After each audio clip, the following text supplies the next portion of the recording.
Welcome back to our Python course, and today we are talking about user-defined functions. So let's first understand why we need user-defined functions. The problem is that we have often repetitive code.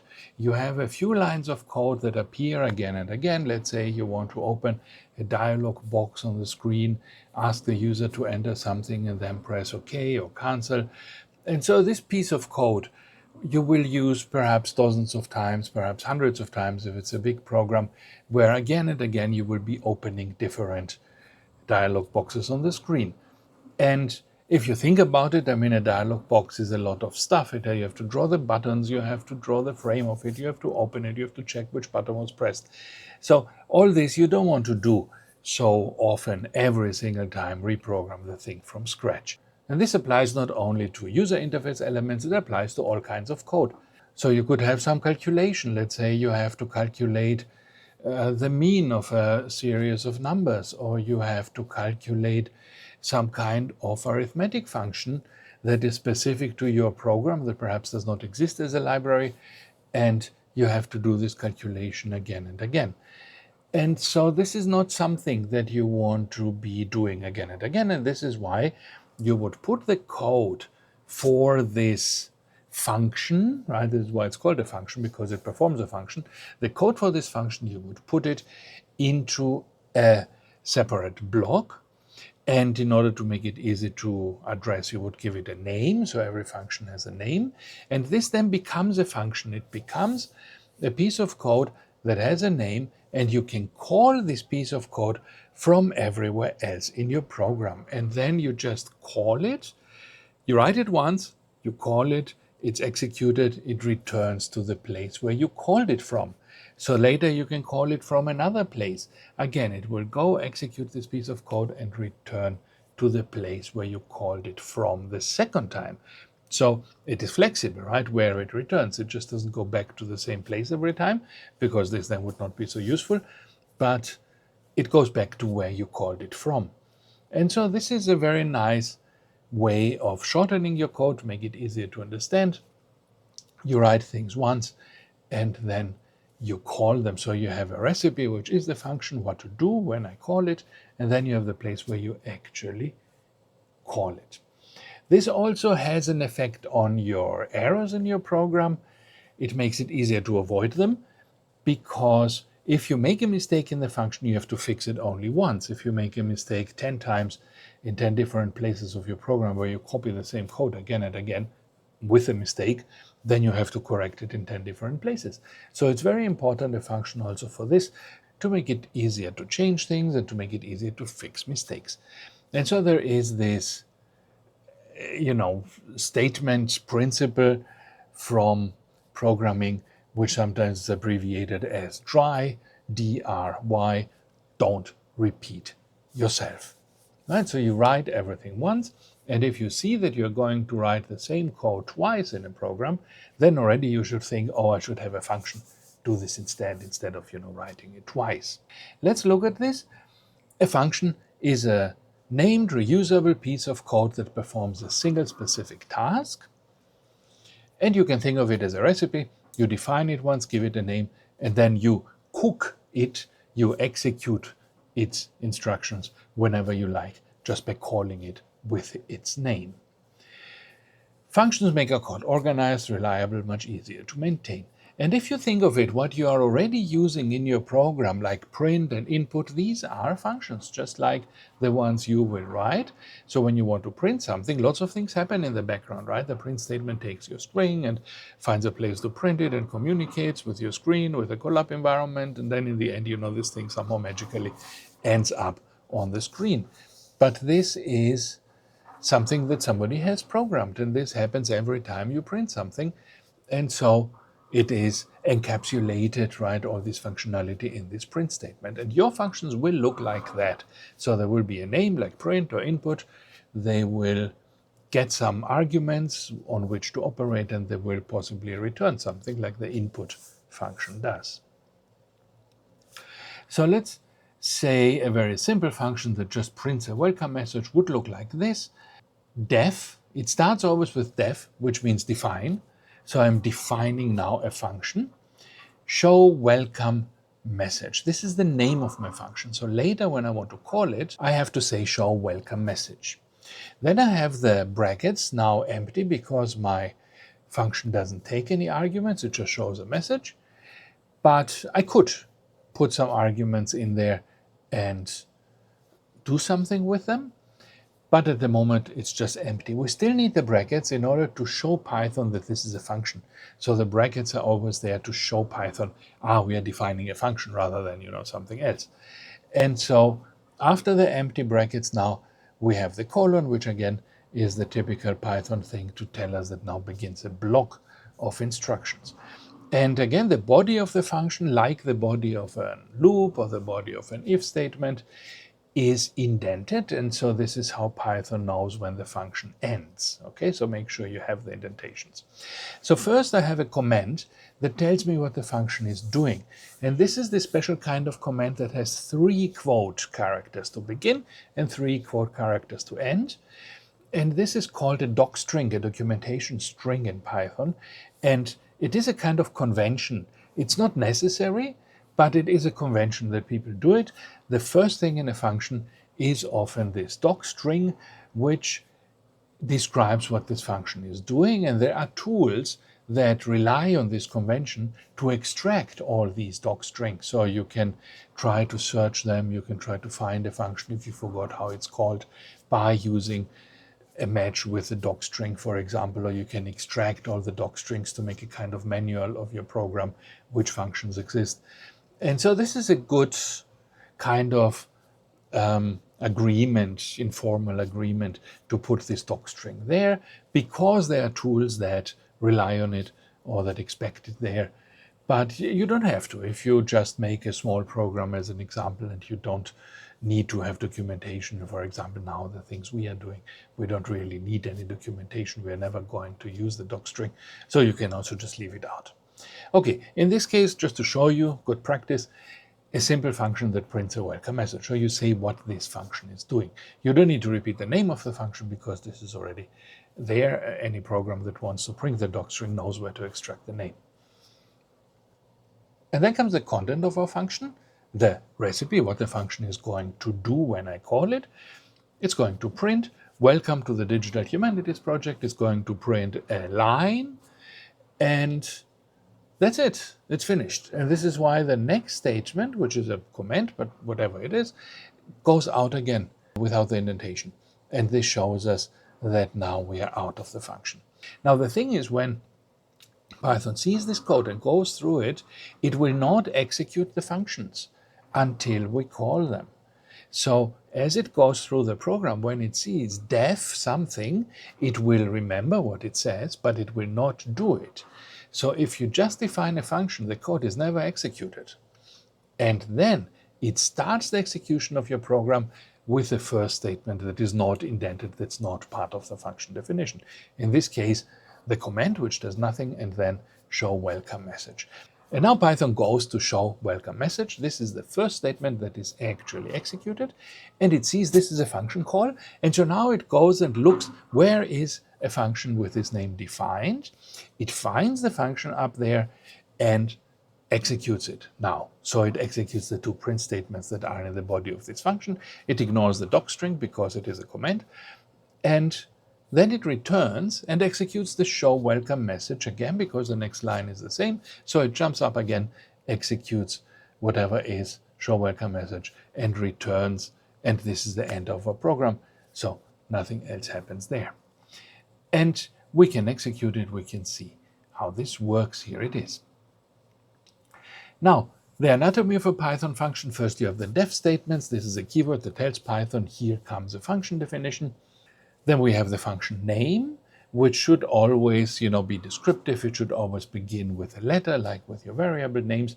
You can have multiple words with underscores, or, camel case, which means that you write big and small letters mixed to separate the words from each other. This is a matter of taste. At the end, you have parentheses, which says that now this is a function, or if you have any arguments, the arguments go in there.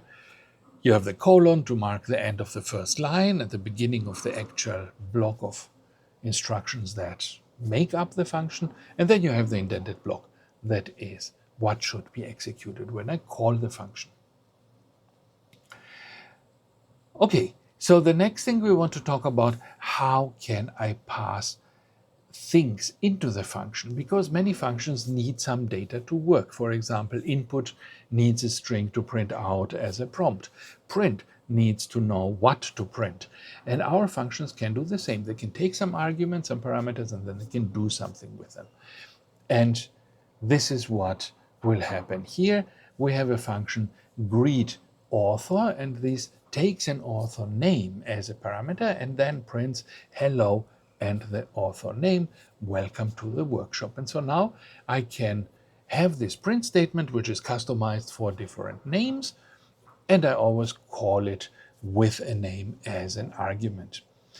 And you see how this works. Def greet author in brackets author underscore name. You could name it as you want.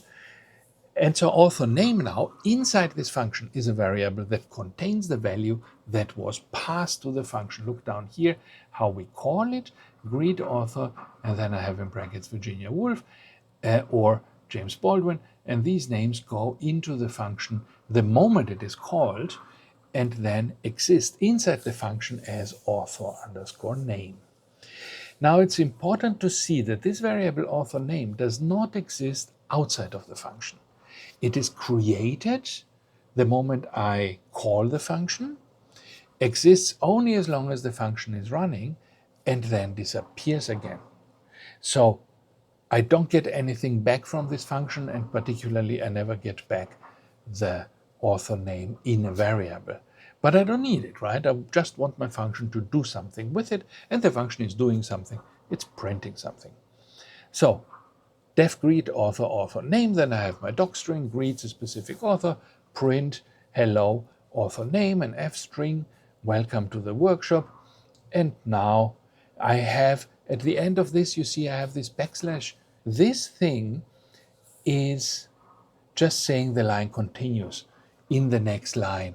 The same logical program line continues in the next line.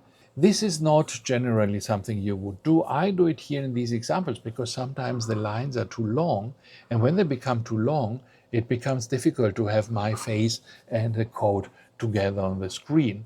So I want to make it so that these lines are broken there, so they're not so long, and therefore I cut them and continue them in the next line. And sometimes you can do it without using this backslash, so you can just break the line between different functions, for example, or when you have different parameters with a comma, you can break it there. But sometimes you don't know exactly, is it okay to break the line here or not? Will I get an error? So by putting there this backslash and immediately afterwards a return, you signal to Python the line continues in the next line. It's logically one line. And so Python, when it executes it, will just see the whole thing as one line, and you can break it wherever you like. So it's just a convenience in this case to make it look nice on the screen for you. Okay, so it's logically one line, it's not two lines. And now we go down, I have a comment that explains what it's doing, greet author Virginia Woolf. And so again, the moment the program starts, it does not print anything up there with greet author, it just defines it and remembers it. There is nothing happening, the code is not executed, it's just remembered. And then now when I go down and say greet author, then I call this function, and now it's executed, and I pass it the values Virginia Woolf. And so this goes up there. Author name is set to whatever I passed, Virginia Woolf. We go down, hello, Virginia Woolf, welcome to the workshop. And then the function returns. The name disappears, the author name does not exist anymore, the function is again empty, and now I call it again, greet author with another name of an author.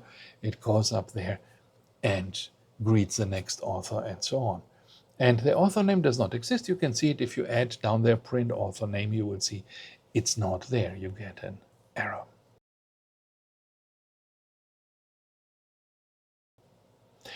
Okay, so this is how to call a function with or without parameters. You can have as many parameters as you like, as with Python, other Python functions.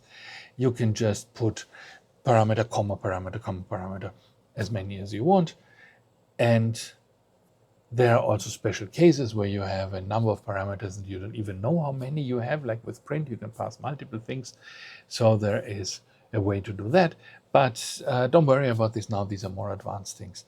So for the moment, that is what you need to know. Okay, another thing a function is supposed to do and should be able to do is to give you some value back. And this is why we have the return statement. So until now, the function just directly printed something, but it didn't give us anything back. Sometimes you want a function to give you a value back instead of printing it, for example.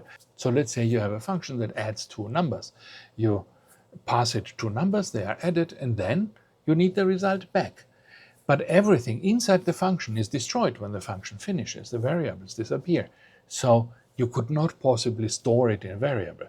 So how do you give something back? You have the return statement, and the return statement tells the function what to return to the caller. And you know this from the input function. This is what input is doing, right? You call input and you assign a variable assignment input. And so the value from input is returned into your variable. And this is what the return statement does. And so we do it here also. Here we have a function that takes two numbers and returns their sum, what I just said. Define, add numbers, number 1 and number 2, calculates the sum of the two numbers and return it. Result is number 1 plus number 2, return result. So again, the moment I define it, it will not do anything, but now Python knows my function add numbers, and now I can call it. Sum of years is a new variable, equals add numbers, and then I add these two numbers, 1882, 35.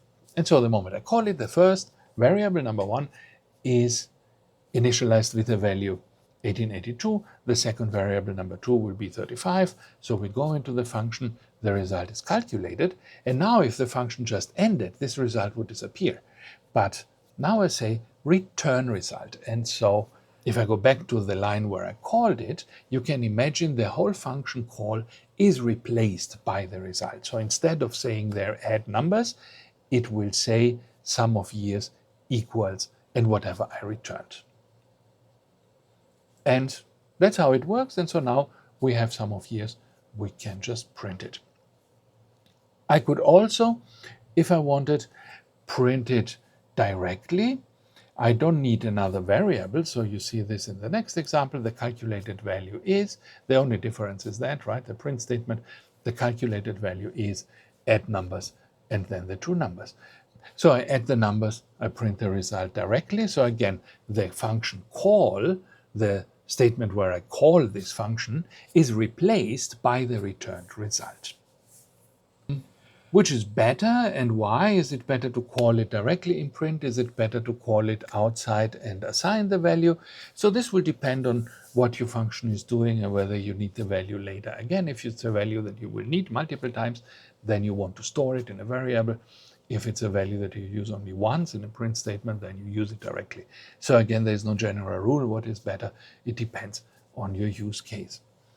Now, functions can return multiple values. This is very nice, it's very convenient. Not all programming languages can do that, but Python can. And so if you say, I want a function that takes two numbers and then adds them, subtracts them, multiplies them, divides them, and returns 4 different values, you can do this, right? You just return 4 values, one after the other, in a sequence, and then this goes back to the calling place where I can assign 4 variables to this. So this is very nice, a shortcut. And here we have an example of this. Parse author entry is a function that takes some bibliographic entry. It takes an author's surname, an author's first name, and a year separated by comma. And it will take these values, split them into the name and the year, and return the name and the year separately, right, as 2 values. And so let's first write the function. Def parse author entry takes an entry string, and it tells you in the comment, I should have done it as a doc string, but okay, a comment tells you what it expects. This is always important when you write a function that expects a particular format of values. Document it so that the next person who is using the function knows what to pass to the function without having to read all the code. So entry string is like, and then I give an example of what this should look like. Last, first, and year. Here already we have the call of a function, another function, a built-in Python function that does exactly that, right? It returns multiple values, the last, the first, and the year. And this is called split. And entry string is my string, so this is a method call, split. We talked about method calls in the past. And then in brackets, you give the split the character at which you want to split things. So in this case, it is split on a comma and a space. And then I say, I assign, I get three values out of that, right? Because I have two commas, I have three different parts of it. So they come in the order last, first, and year. And I assign these to these three variables, last, first, and year. And so my full name now, I put them together, is a format string. And you see the format string is not only in print. I can use these formatted strings also in an assignment, for example. So in this case, I say the full name is a formatted string of first and last. And now I return the full name and the year as an integer, assuming this is a useful thing here, because perhaps I want to add the years later, I want to subtract them, I want to see how old people are. So the year is probably more useful if it's an integer, so I typecast it here to make sure it's an integer, because originally, of course, it was part of a string. So if I returned a string, then the user could not calculate with this. So perhaps it's a good thing to do this. Okay, and now that's my full function. I return these two things with a comma. And now when I call it, you see it in the next line. The name, comma, birth year is assigned parse author entry, and then I have my string.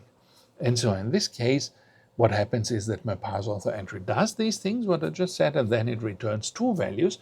And the name doesn't matter. They're just assigned according to their sequence. So the first thing that is returned goes into the first variable. The second thing that's returned goes to the second variable, because the names inside the function don't exist anymore, right? And you see it's called inside the function full name, and outside the function, then when I assign it, I call it name. It doesn't matter. I call it whatever I want. The name inside the function at this time does not exist anymore, right?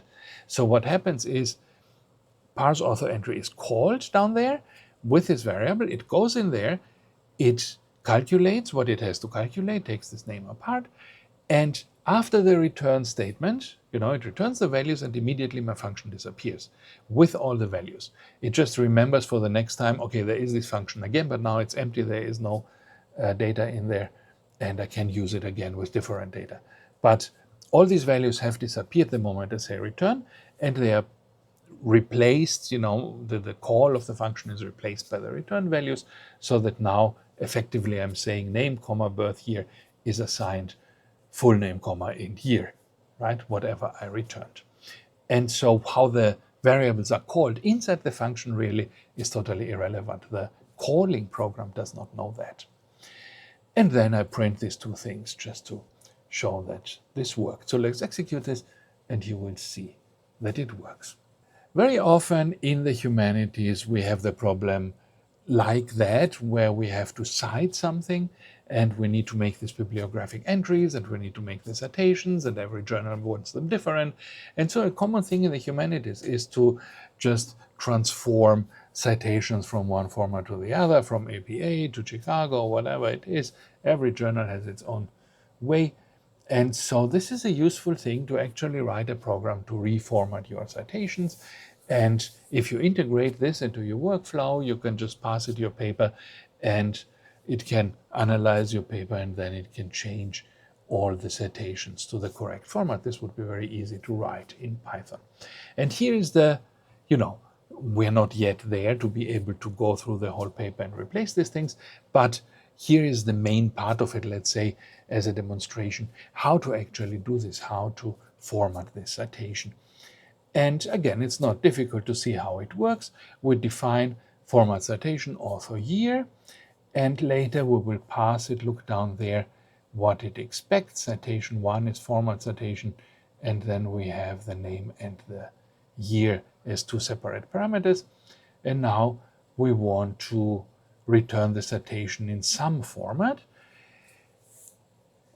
And in this case, we don't do much, right? We just have an F string, author, and then in brackets, year and a period at the end, right? Just to show you some kind of formatting. But you could do this as you wanted, right? You could make the author in boldface or the year in italics or whatever you want right here. And then you return this citation string. And then you use it in this way. Citation 1 is format citation, and you pass it these values. I give you two different values here, and then you can use these formatted strings and print them. And you could also print them directly, do the function call within the print statement. Again, you don't need an extra variable. In this case, we assume that perhaps the program is continuing and might use these variables again. But if you just want to print them once, you can also call your function directly in there. Now a little bit of style guide. Normally we avoid printing things directly inside the function. We did this in the beginning as a demonstration, but you don't do this in real life because the problem is when you print something, then the function immediately becomes less universally usable because now it assumes that the moment you call it is a good time to print. And this will not always be the case. Sometimes you want to calculate something without printing it yet. And when you print it, you want it to be printed in the right place together with other stuff that your program is doing. And the moment you write the function, you don't yet know where in the program you will call it. So if you start printing, you reduce actually the usability of your function because you assume that the user will only call it when he wants to print. Since you don't save much with one print statement, it's good style to have your function, as they say, as a pure function, which means it gets some values, it returns a value, and it does not do anything else to your program. It does not print, it does not change any other state of the program, it does not input anything, so that it can be called from everywhere without itself interacting with the user. You leave the user interaction to the outside program, and the function just does some calculation or some formatting or whatever you want. But the actual print you can do at the end by calling the function. And so in this way, your functions become more universally usable. You will not always keep to this. Sometimes there is a use if you have a complicated prompt, let's say for an input statement, and you want to have the input statement or a series of input statements, you want to put them into a function. It's okay to do this, or a series of print statements, you can put them into a function. But try to limit this to cases where you really say, okay, this function is a printing function, this function is an inputting function. Then you can do it. But if it's just a general function that formats something, don't print it in there. Print it outside, and then the function can be used in the background of your program multiple times without any assumptions about what it's going to do to the user experience, right? Okay, so we have here now another big program, but we will talk about this in the next video so that the videos don't get too long. Thank you and see you next time. Bye-bye.